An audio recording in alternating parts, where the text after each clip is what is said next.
आज हम नया लेसन प्रारंभ करने जा रहे हैं। लेसन नंबर 5 गति के नियम। तो नया लेसन क्या नाम है उसका, गति के नियमों का अध्ययन करेंगे।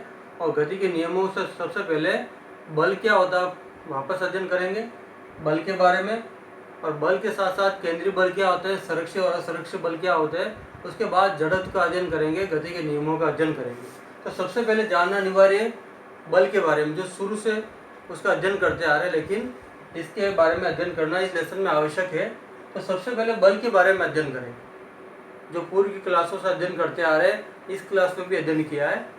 बल, जिसको इंग्लिश में फोर्स कहा जाता है, सामान्य रूप से बल का मतलब किसी वस्तु को धक्का देना या खींचना बल कहलाता है। सामान्य भाषा में किसी वस्तु को धक्का देना या खींचना बल कहलाता है, या वस्तु के वेग में परिवर्तन करना। वस्तु के वेग में परिवर्तन के लिए उसको खींचना क्या कहलाता है, बल कहलाता है। अगर उसको सूत्र के रूप में याद किया जाए तो बराबर ma होता है। बल का सूत्र क्या होता है, बराबर ma। m द्रव्यमान है, a पढ़ चुके त्वरण कहलाता है। तो द्रव्यमान और त्वरण का गुणनफल से बल का निर्माण होता है। बल कौन सी राशि बनती है, सदिश राशि बनती है, वेक्टर प्रोडक्ट है। अदिश और सदिश के बारे में पढ़ा, सदिश राशि। मात्रा क्या बनता है, ऐसा ही पद्धति बनता है न्यूटन। क्या बनता है, न्यूटन। बाकी तो किलोग्राम मीटर प्रति सेकंड स्क्वायर बन जाएगा एमकेएस वगैरह में, लेकिन इसका मात्रा ऐसा ही पद्धति में अंतर्राष्ट्रीय पद्धति में बनता है न्यूटन। और विमा क्या बनती है, विमा बना सकते हैं इसकी, m से बनेगा m1 और त्वरण की पड़ चुकी है L1 T-2। तो विमा कहलाएगी m1 L1 T-2। तो बल की विमा सभी विमाओं में प्रयोग अधिकतर किया जाता है। तो बहुत ही वेल नोन इसकी डायमेंशन है ये। तो m1 L1 T-2 के रूप में। अब बल के बारे में साथ साथ अध्ययन करेंगे तो केंद्रीय बल के बारे में जानना अनिवार्य है। केंद्रीय बल का मतलब सेंट्रल फोर्स, सामान्य भाषा में केंद्र पर लगने वाला बल। जैसे रस्सी से किसी वस्तु को बांध दिया और घुमा रहे हैं तो केंद्र पर लगने वाला बल है। तो किसी वस्तु पर कार्य ऐसा बल जिसका परिमाण केवल बिंदु से वस्तु की दूरी पर निर्भर करता है। तो बिंदु से वस्तु की दूरी पर निर्भर करता है, उसको केंद्रीय बल कहते हैं, सेंट्रल फोर्स कहते हैं। जैसे उदाहरण के तौर पर कौन सा होता है, गुरुत्वीय बल, गुरुत्वाकर्षण बल, वो केंद्रीय बल कहलाता है।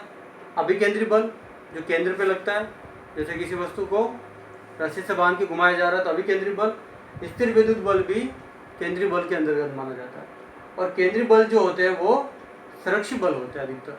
संरक्षित के बारे में थोड़ा अध्ययन कर ले। संरक्षित बल किसे कहते हैं और असंरक्षित बल किसे कहते हैं।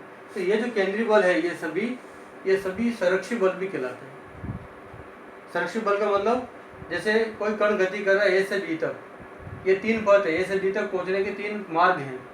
ए से बी तक फर्स्ट, सेकंड और थर्ड। ए से बी तक गति कर रहा है, वो ए से बी तक पहुंच रहा है, यहाँ से वहाँ तक विस्थापित हो रहा है। तो किया गया कार्य जो होगा तीनों पथ के लिए अगर बराबर हो, किया गया कार्य फर्स्ट, सेकंड और तीनों बराबर हो, चाहे वो किसी भी मार्ग से पहुँच रहा है, इसमें लंबाई मैटर नहीं करती है। ए से बी तक जो विस्थापित हो रहा है वो कार्य अगर तीनों में बराबर हो तो वह कहलाएगा संरक्षित बल कहलाएगा। अगर बराबर नहीं हुआ, अगर ये बराबर नहीं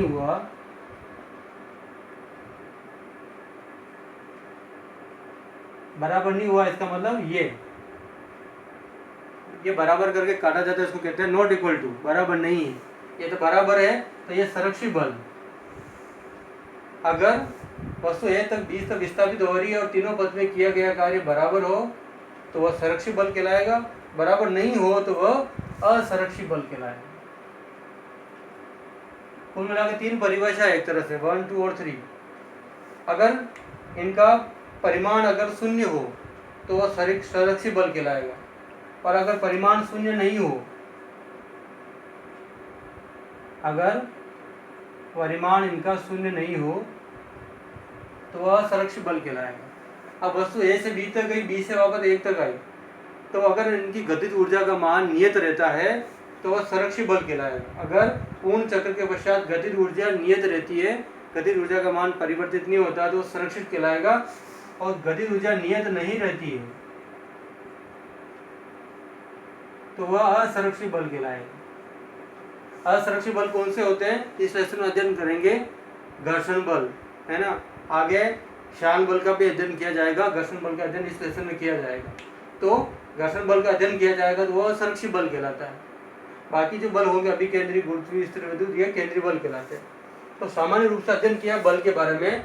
किसी वस्तु को धक्का देना या खींचना बल कहलाता है, या वस्तु के वेग में परिवर्तन के लिए उस वस्तु को खींचना बल। बल का सूत्र कार्य आएगा या बराबर एम ए द्रव्यमान और त्वरण का गुणनफल सदिश राशि है, मात्रक न्यूटन होता है। बीमा वेल नोन है m1 L1 T-2। Central force के बारे में जाना है तो बिंदु से वस्तु की दूरी पर निर्भर करता हो, सूत्र भी लिख सकते हैं बराबर प्लस माइनस के एफ आर आर के नियतांक एफ आर का मतलब स्थिति सदिश है और आर के एकांक सदिश कहलाता है। सूत्र के रूप में भी लिखना चाहे तो लिख सकते हैं। तो केंद्रीय बल कौन कौन से होते हैं? गुरुत्वीय बल, अभिकेंद्री बल, स्थिर विद्युत बल। केंद्रीय बल ही संरक्षित बल होते हैं। संरक्षित बल की 3 परिभाषा है। अगर किया गया कार्य सभी पथ में बराबर हो, नहीं हो तो असुरक्षित, बराबर हो तो सुरक्षित, परिणामी बल का मान 0 हो तो सुरक्षित, नहीं हो तो असुरक्षित। पूर्ण चक्र के पश्चात, ये पूर्ण चक्र ए से बी से गतिज ऊर्जा अगर नियत रहती, नो चेंज, तो सुरक्षित, चेंज हो जाए तो वह असुरक्षित कहलाएगा। असुरक्षित बल कौन से होते हैं? ये तो सभी सुरक्षित हो गए जो केंद्रीय बल। असुरक्षित हुए घर्षण बल, शांत बल, अवमंदन बल भी होते हैं। तो गति के नियम के अंदर सबसे पहले बल, केंद्रीय बल, सुरक्षित और असुरक्षित का अध्ययन किया, उसके बाद जड़त्व और गति के तीनों नियमों का अध्ययन किया जाएगा।